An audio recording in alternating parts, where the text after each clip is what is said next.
alalang-alala ko po itong lugar na ito. Ito na yung napuntahan kong pangatlong rally po dito sa inyo sa Mandaluyong. Sa iba't ibang kampanya ko. At lahat ng kinampanya ko rito sa Mandaluyong, panalo po tayo. Maraming salamat po.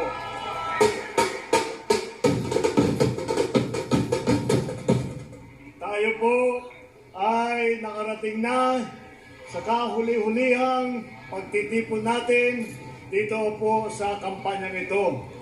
Kaya nais kong pasalamatan, hindi lang po kayo ng tiga Mandaluyong. Kung hindi po lahat ng nagpakita ng suporta sa Team Alyansa habang sila at kami lahat ay umiikot sa buong Pilipinas.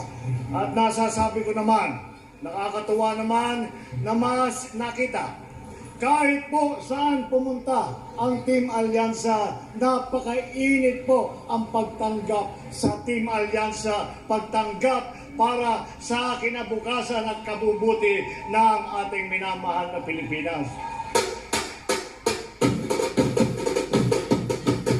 Kaya naman po kami na umiikot at nagkakampanya, na-inspire po kami, nagiging inspirasyon po ang suportang nararamdaman namin, ang init ng pagmamahal na nararamdaman namin sa aming pag-iikot.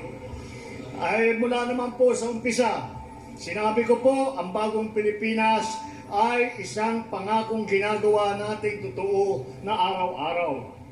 Ating inyong suporta ay ang aming inspirasyon. Naniniwala ko na ang lakas ninyo ang magdadala sa atin sa bagong Pilipinas.